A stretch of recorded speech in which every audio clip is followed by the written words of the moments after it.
semana sosteniendo este programa. Yo al principio decía que a veces internalizamos el discurso del enemigo, parece que esto fuera joda, es un laburo enorme de poner también, de visibilizar nuestro compromiso, nuestra formación, nuestro involucramiento con las políticas que sostenemos día a día. Esto es trabajo y a veces no tanto que nos vienen azotando, uno a veces se come la curva de lo que dice el enemigo, pero esto es trabajo, vinimos, ahora volvemos, nos hacemos un ratito en el medio de la jornada para venir hasta acá. Y bueno, dijimos, bueno, vamos a hacer este segmento para que venga, para que el programa también se nutra de las historias, de la identidad, de los recorridos de los compañeros y compañeras que hacen a la Violeta Verde y Blanca. Porque cuando decimos orgullosamente estatal, no es una consigna vacía. Entonces, empezamos con Hugo Duca, que lo invitamos a que se acerque al micrófono, así pueden escuchar su voz. Ahí, a ver, vos también acercate un poquito, así pero ahí está. Así Ahí, salís lindo, ¿ves? Sí. En el medio, Maxi. Encima que sos lindo, salís lindo. Así se ve, así se puede contemplar tu belleza, sería la manera de decirlo. Entonces, bueno, estamos con Hugo Duca y queríamos conversar un poco en este nuevo segmento Cumpa, decir, bueno, a ver, orgullosamente estatales, ¿por qué? Y bueno, comenzamos con un compañerazo de nuestro organismo, con Hugo, y la idea es conversar un poco de su recorrido, ¿no? El otro día se lo pregunté a la pasada, che, ¿tenés ganas de venirte? Bueno, yo podría charlar de lo que hice y así se fue armando, así se van armando las cosas acá, digo, en el intercambio con los compañeros. Entonces, bueno, bienvenido Santi, que ya se suma al programa y lo que queda por delante. Bienvenido, Huguito. Gracias. ¿Cómo andás? Bien. Ahí vamos. Bien es un decir. Teniendo en cuenta el contexto y la época, bien es un decir. Sí. Bueno. La idea es un poco contar. ¿Se escucha? Sí. Se escucha, ahí sí. Bien. La idea es un poco contar en base a un poco lo que pasó el viernes pasado, que fue nuestro día, y bueno, todo lo que sabemos que pasó, que nos quisieron amagar en ir a trabajar y al final, bueno, por suerte reaccionó bien el sindicato y digamos y los respaldos pertinentes. Así es. Y me puse a pensar un poco en que la recorrida que uno hizo a lo largo de toda la vida, ¿no es cierto? Y tratar de poner un poco en valor y un poco tratar de reivindicar de alguna manera cuál es el rol del empleado público, cuál es nuestro rol, no solo en este momento, sino durante toda la historia y lo que se pudo dejar sentado y lo que se pudo dejar trascender en todo esto. Por ejemplo, si yo no quiero ser autorreferencial, pero un ejemplo, poco es claro, ser autorreferencial. Y un poco sí, porque suponete que yo empecé, o sea, por ejemplo, mi viejo quería que yo era contador. Ajá. Mi viejo quería que yo sea contador. Sí. La típica, ¿viste? Claro. Entonces empecé a estudiar administración de empresas en la UBA. Sí. Me iba de San Miguel, me tomaba el trencito, llegaba a Chacarita, me tomaba el subte y cursaba en Córdoba y Jujuy. Ahí empecé a estudiar administración de empresas y empecé a trabajar en un banco. Yo trabajaba en Florida y enfrente del Plaza Hotel. En ese momento se llamaba Banco de Londres y América del Sur. Ustedes no sé si se acuerdan de ese nombre, no creo que ni siquiera lo conozcan. Que después se transformó en Lloyds Bank. Claro. Bueno, ahí trabajé en el Lloyds Bank, después con otro compañero que era de la facultad, empecé a trabajar en otro banco y trabajaba en la parte financiera, era adscrito a gerencia, tenía una buena posición, tenía como una carrera proyectada en el banco. Claro. Pero estaba bueno y no estaba bueno y había hubo un momento en que como que me empecé a aburrir o estaba como alienado y un día me levanté, me puse el traje, me fui a trabajar y resulta que era domingo. Qué fuerte. Estabas quemado. Dije acá no está funcionando. Renuncié y me fui. Ajá. Bueno, la viste, no la viste. Pensándolo bien ahora. Tenemos una voz en off, que es Maxi, que se entusiasmó, porque también Maxi pasó por nuestro organismo, se encontró con Hugo y ahí ya te largo el mate, así que por ahí hacemos eso, unas apariciones espectrales de nuestro que ahora van querido. A ver por qué está Maxi. Pero bueno, acá. y entonces... Tiene un porqué, y entonces, diga, entonces, ¿qué...? Bueno, renuncié, sí. me fui, me tomé un par de días sabáticos y en la facultad, en la UBA, había una bolsa de trabajo que había en una columnita, un papelito que decía se necesita consultor para proyecto internacional. Yo dije, pues bueno, esto, ¿vale? Bueno, voy, qué sé yo qué, y voy a una entrevista. Ministerio de Economía, digo, yo un ministerio, viniendo del ámbito privado, yo tenía como una especie de convicción que lo privado estaba bueno, era toda esa cosa, bueno. Voy, tengo una entrevista, y mi entrevista, no sé si se acuerdan de Santiago Montoya, que es un histórico de la provincia de Buenos Aires. Ah, sí, Terminó sí, siendo Montoya, el claro, sí. gerente del ARBA de la provincia de Buenos Aires. Exactamente. Y en ese lugar había un trabajo que se llamaba Proyecto Joven, que acá entra Maxi Pando. Proyecto Joven era un proyecto de capacitación y empleo a través del cual los beneficiarios accedían a través de una pasantía o a través de un curso a hacer un curso de capacitación para tener una inserción laboral real. Era un proyecto de mano de obra semicalificada. Exactamente. Un proyecto de mano de obra. ¿Qué era lo que yo tenía que hacer? Yo trabajaba en un área que se llamaba operaciones. Esa área de operaciones era lo que en ese momento había que hacer, la implementación del programa de empleo en todo el país. Abrir lo que hoy son las agencias territoriales. Nuestras agencias territoriales, que en ese momento eran gerencias de empleo, se empezaron a abrir en ese año, que era el año 94, ¿no? Año 1990, la CICAP, empezaron La con la CICAP. CICAP, No, las CICAPs eran otra los cosa. institutos de capacitación, claro, pero Claro, administraban la acá CICAP. le estaba tirando un pulgar para arriba a nuestro querido operador, que en el primer programa ya le mandamos un cuadro que no le habíamos avisado. No, o sea, no hay problema. compañero, gracias. se arregla solo. Un placer también que haya nuevas presencias acá nutriendo el proyecto, así que un breve paréntesis. Entonces yo, a partir de dónde venía y a partir de dónde iba, empecé a tener otro tipo de experiencias en el sentido de que nosotros, por ejemplo, en esa época, para implementar el programa habría que viajar. Y ahí... Eran los primeros, los 90 eran los primeros laburos territoriales. Exactamente. O sea, Bueno, básicamente. y ahí quiero volver a reivindicar ahora, a diferencia de lo que está pasando en este momento y en esta gestión, que la presencia de los técnicos especializados en el territorio es fundamental. Claro, de hecho, bueno...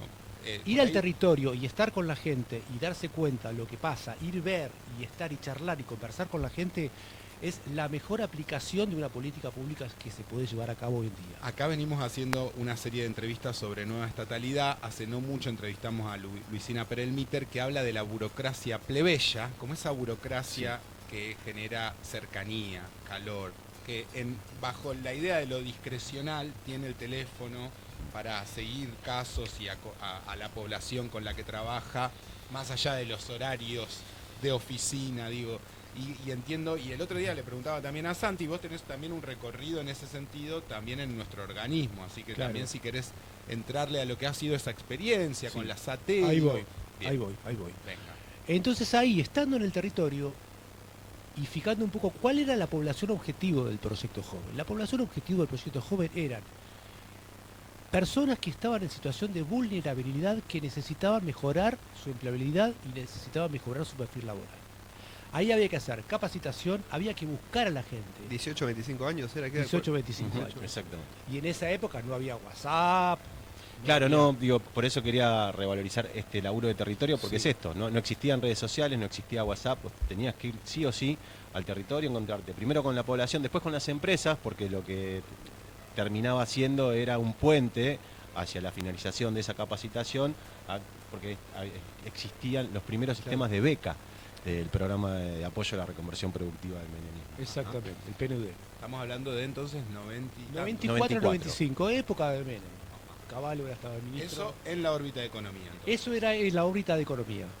Ahí empezábamos a hacer una bajada a las gerencias de empleo y capacitación laboral. Ahí trabajé del 94 al 98 cuando aterrizamos en trabajo, en el Ministerio de Trabajo. Ahí aterricé en la planta baja del Ministerio de Trabajo en una gerencia de empleo que estaba en la planta baja del ministerio, y ahí fui el coordinador administrativo donde manejaba toda la parte administrativa de la agencia y todo eso. Después, por cuestiones de desavenencias de la vida, me fui del ministerio. Empecé a bollar por otros lugares. Trabajé en la AMIA, por ejemplo, en el Servicio de Empleo de AMIA. Sí. Trabajé en el Instituto Nacional de Educación Tecnológica, en el INET, que es el de las escuelas técnicas. Ahí en el INET lo que yo hacía era, yo era coordinador de relaciones con las provincias. Tenía que manejar todos los consejos consultivos del interior, hacer toda la parte de las rendiciones de cuentas de los ministerios, y también ir a los consejos consultivos del interior de educación, como para ver cuál era la situación de las escuelas y de los colegios, y cuál era la situación sobre todo de las escuelas públicas, ¿no? Todo lo relacionado con lo público. Y ahí empecé a darme cuenta de que tener, digamos, la convicción de ser empleado público no tiene que ver con una cuestión de soy empleado público y nada más. Tiene que ver con una cuestión de elección, porque la población objetivo del proyecto joven no era la población objetivo de un banco. Claro. Era otra cuestión. Entonces ahí uno empieza empezar a desgranar cuál es la vocación de servicio del empleado público. ¿Por Ajá. qué uno hace lo que hace? Porque elige. Porque yo tranquilamente podía haber quedado en un banco, tranquilo. Ahora sería gerente, sería un dandy, estaría ganando obviamente el triple de lo que estamos ganando ahora. Más eso. del triple. Más del triple, eso ni hablar. Sí. 10 veces. Pero Pero sin no es riqueza espiritual, sin riqueza espiritual. identitaria, Después del de INED, proyecto. claro, después del INED, por otra cuestión, bueno, mi carrera de estudio de la universidad, de la Facultad de Ciencias Económicas, por una cuestión de que me fui a Mar del Plata a vivir, bueno, es un poco larga la historia, Sí. no la pude terminar, De pero contador, que esto que contaba. de administración de empresas. Sí. Claro. No la pude terminar, pero agarré las equivalencias de la UBA y me fui a la UADE, que en ese momento era más prestigiosa que ahora, no era tan comercial como ahora, y me recibí de licenciado en Relaciones Industriales. Esa carrera a través de la UADE me volvió a traer al ámbito privado Sí. y me fui a trabajar en una empresa aérea. Estuve como gerente de recursos humanos en American Airlines, empresa aérea. Mirá vos. Ahí trabajé 1 año y medio, viajaba todos los días, no todos los días, pero semana por medio iba a Dallas a la unidad central a capacitarme, tenía un montón de O sea, beneficios. tuviste tu retorno al mundo privado. Tuve mi retorno al Pero al aparte mundo privado. llegó a ser gerente de recursos humanos de American Sí, Airlines. O claro, sea, sí, no estamos hablando que estaba tragando. Y volvió a no verla. Y volvió a no verla. No la vio de vuelta. Era, No la vio 2 veces, es meritorio. Era. Es meritorio. era un reemplazo de una persona que era histórica, que trabajaba en Braniff, que era otra empresa aérea que se había fusionado con American, y este señor que se llamaba Pablo Mari, ahora me acuerdo de Pablo, no estaba ayornado con el tema de las tecnologías y con el tema de todo eso. Entonces yo empecé como para hacer una especie y ahí empezó la palabra que se llamaba reingeniería de procesos. La famosa reingeniería de procesos, que también se hizo en economía.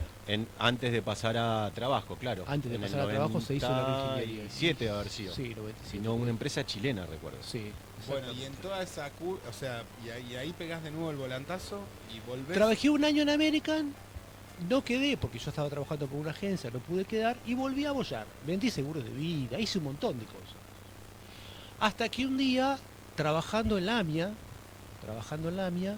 tenía que ir por alguna cuestión al Ministerio de Trabajo por una cuestión de base de datos de Morón, de unas pymes.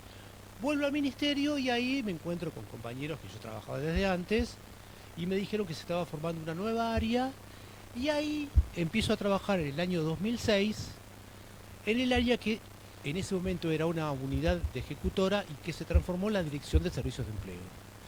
Esa Dirección de Servicios de Empleo, ¿qué es lo que hizo?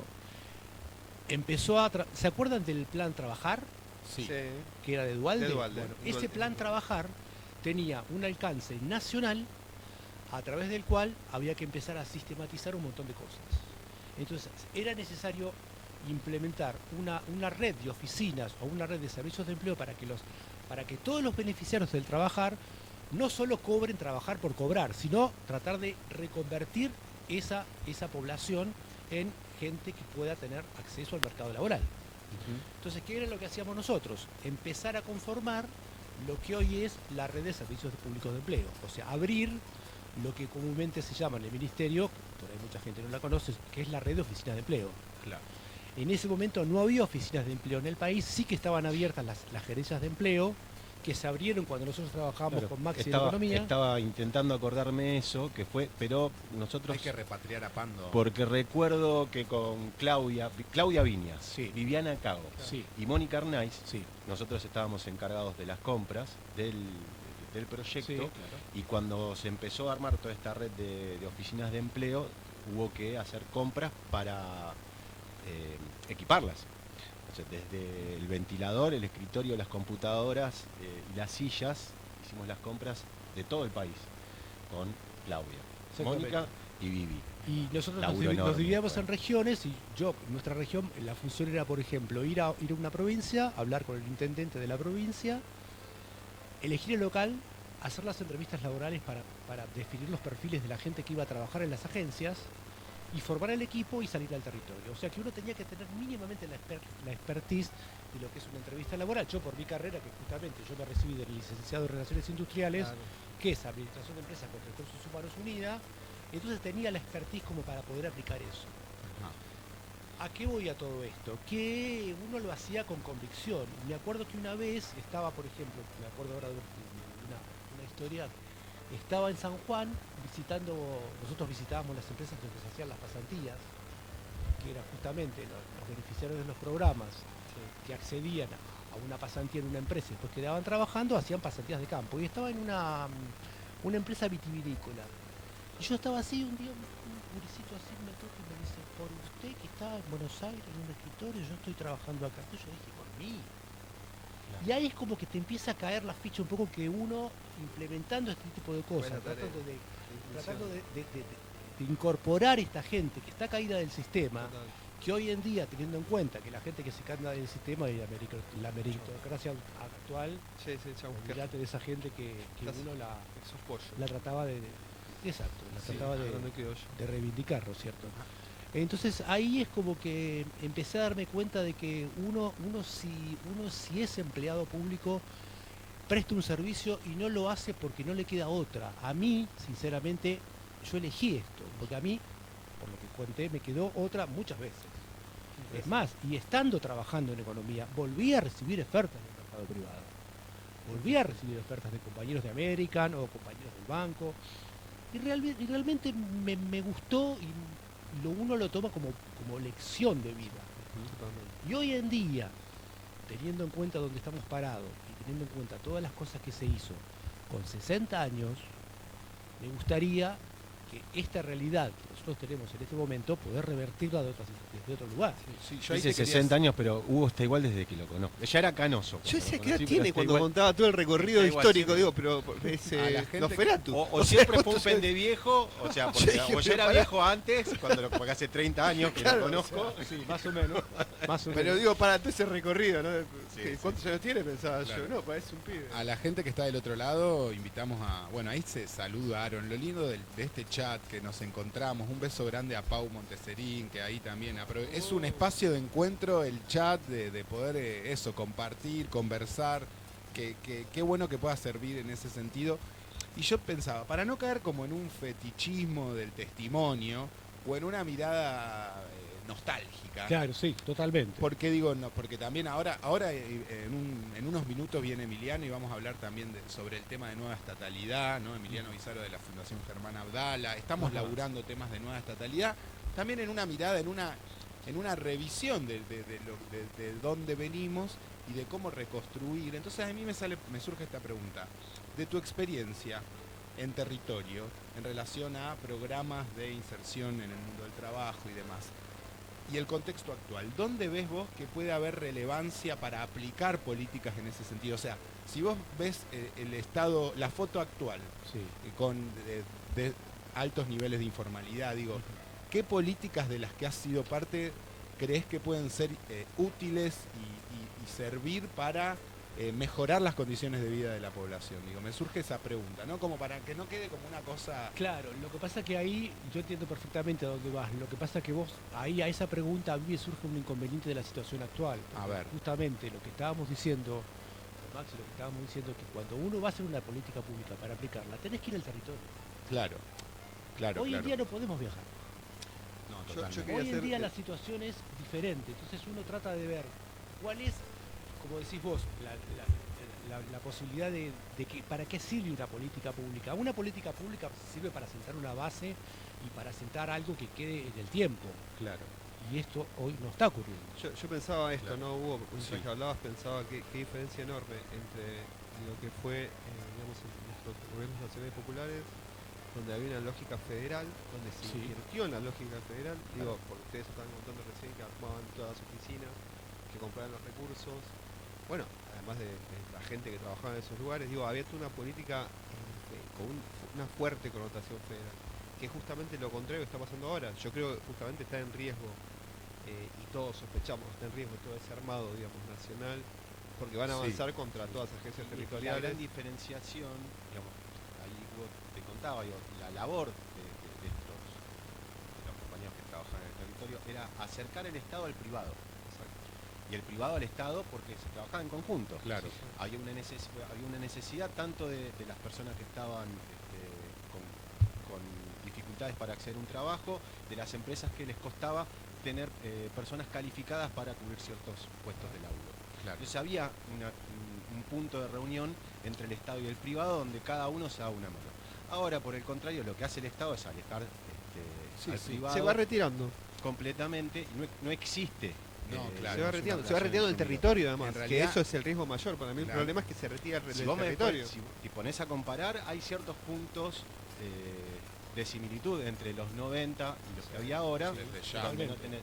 donde Totalmente. donde los cuadros calificados para cubrir ciertos puestos de trabajo no existen, donde hay desempleo, donde hay precariedad para acceder a unas capacitaciones Sí, sí. privadas o lo que sea, o universitarias también. En aquel momento las unidades, no había 157 universidades. Claro. Te decía que después se tuvo que ir a la UADE, era completamente distinto también el acceso a la información. Claro. Hay ciertos puntos de Puntos de- similitud sí. que podrías volver a reaplicar ciertas políticas públicas O sea, que hay, fueron un- hay- exitosas en hay el una momento. línea que empieza por la vulnerabilidad de una persona que está en un pueblo recóndito del interior que no tiene la posibilidad de nada y uno lo va a buscar y le dice, mira, tenés esto para capacitarse, en la inserción laboral que tiene que ver con la producción y con el trabajo, que hoy en día esas palabritas me parece que para No, el gobierno claro. actual no es lo ideal. Es que mi pregunta iba un poco en el sentido de que cuando volvamos, ¿cómo vamos a reeditar estas Bueno, políticas justamente, yo recién te genuinas? decía, si yo tengo 60 años, yo no me quiero jubilar con una situación como la que tenemos en este momento, que muchas dicen, los empleados públicos no hacen nada. No, acá lo que está pasando es que no hay implementación de políticas de programas y políticas públicas. Claro. No se están implementando programas. En ese momento, nosotros abrimos las oficinas de empleo porque había una línea de trabajo política, porque lo primero es una apertura política para entender de qué se trata, la ayuda y la estructura del Estado para el servicio del otro, para poder mejorar la empleabilidad de la gente. Hoy en día no hay políticas, entonces aparentemente nada sirve. No es así. No es así. Totalmente. Y tenemos Acá, con la posibilidad de tener implementación de políticas públicas, uno tiene la expertise para hacerlo y lo va a hacer. El tema es que haya para hacerlo.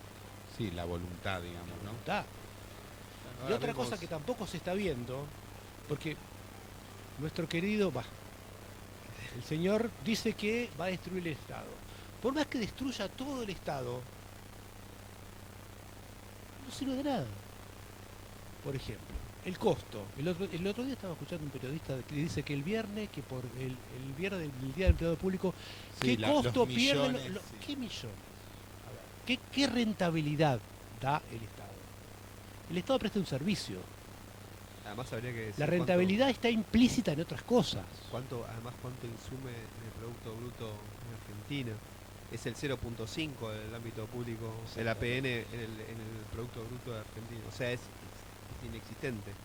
Entonces no sería ese... Sí, No sería o medir otro. con criterios de eficiencia, ¿no? Es más compleja la ecuación cuando Por hablamos supuesto. de lo público. Es más No compleja. mantener el- No significa desatender No. o descuidar la importancia de la eficacia de políticas genuinas, de impacto real, con resultados, con seguimiento de procesos, Bueno, con distribución. me hiciste acordar de algo. Diga, Seguimiento diga. de procesos. Seguimiento de procesos. Con la gestión de Carlos Tomada, Sí. Acá están diciendo que vuelva Tomada, ¿viste? En el bueno, chat. justamente lo nombré, mira vos. Con la, gestión Operativo, de, claro. con la gestión de Carlos Tomada a través de una línea, en ese momento la Argentina era parte de la AMSPE, que es la Asociación Mundial de Servicios Públicos de Empleo. Se paga una cuota anual en dólares, que es irrisoria, y tiene acceso a un montón de políticas públicas que tienen acceso a los servicios públicos mundiales. Tuvimos la posibilidad de hacer intercambios con Paraguay, con Uruguay. Yo fui becado y me fui a Suecia. Estuve una semana y media en Estocolmo Con la nuestra, con una Hugo. compañera, no, del Banco Mundial. Ah, bien, bien. Con una compañera, Ricardo, con la Mónica tuya. Goncalves, claro. Yendo a una pasantía para ver cómo era el proceso de certificación de calidad de una línea de trabajo X, por ejemplo. Y nosotros implementamos en el Ministerio una línea de certificación laboral de las normas de calidad ISO 9001 para certificar todo un proceso que era de creación e instalación de creación e instalación de oficinas públicas de empleo. ¿En qué consistía eso? En hacer un mapeo de procesos, en una descripción de puestos, de qué es lo que hacía cada uno y cómo se hacía. Simplemente poner por escrito lo que cada uno hacía. Y eso fue muy enriquecedor, porque uno iba al interior, iba a las oficinas de empleo, se sentaba con los compañeros y empezaba a mapear y a dejar un manual de procedimiento y una gestión que hoy en día todavía está vigente. Claro. O sea que hay muchísimas cosas para hacer. Yo recuerdo el manual PNUD que me dieron apenas había ingresado, me dijeron. El Tenés que manual leer PNUD todo de esto. procedimientos, una cosa así. Sí. Dijeron, léelo para mandar un mail tenía que leer todo ese manual de procedimientos de PNUD. Era terrible. Bueno, compañero, ¿Qué quiero decir con esto? Se nos va acotando, rapidito. pero haga cierre. ¿Qué quiero decir con esto? Gracias. desde ya. La capacitación, la descripción de puestos, es lo que mejora la empleabilidad de las personas y es lo que mejora y lo que sale, lo que ayuda a que una persona que necesita eso lo pueda utilizar, Claro. que es lo que no se está viendo y no se está haciendo. en No, este momento, lamentablemente. No, fundamental. No, es fundamental además rescatar el valor de la identidad del trabajador estatal. Para que Sí, se sí, entienda, porque si no estamos hablando siempre en abstracto, ¿no? ¿Y sabés Hablamos qué, de la Santi? defensa de ¿Sabés la qué, política Santi? pública. El No, acá está la trabajador defensa de la estatal política pública. tiene una expertise que elige y tiene una profesionalidad, o sea, profesionales, como mi experiencia o como la de Max o como la de cualquiera, hay un montón en el ministerio. La mayoría de nosotros somos Es más, yo te profesionales. diría, yo siempre dije, es puro compromiso. abogado, a claro, veces por es más, supuesto, es más claro que compromiso que, digamos, que Obvio. lo que genera de renta, Yo lo ahora que podría significa. ser, como te digo, podría ser gerente, Claro, todo bien, es, pero como, no, no es así. vocación, compromiso Igual a mí el social. Ministerio de Es Trabajo elección. me echa. Mirá qué empleado te perdiste, Ministerio de Trabajo, que me echaron. Lo reincorporamos acá por la ventana al bloque de Chau Vamos Chipalito. anotando. Tenemos que ir cerrando porque ya viene la entrevista con Emiliano. Me parece que hemos acertado Muy bueno. en comenzar este nuevo bloque donde podamos, o sea, venimos trabajando temas que están interrelacionados, pero saliendo de ese plano más abstracto de la reflexión, ponerle cara, rostro, voz, identidad y experiencia a lo que es nuestra labor. Me parece que hemos acertado también contigo en esta primer columna, así que muchas gracias, compañero. No, por favor. Pensemos, y ahí también está abierto a los compañeros y compañeras a ver quién va a venir próximamente a contar un poco de su recorrido en el organismo, de su trabajo en determinada política pública, así que continuemos esto que me parece que es materia prima para todo lo que estamos laburando, así que muchas gracias, Hugo. Por favor. Tenemos, mirá, porque te lo pregunté, tenemos un tema para despedirte. Nos gusta agasajar a la gente invitada al programa, así que nos vamos con un tema que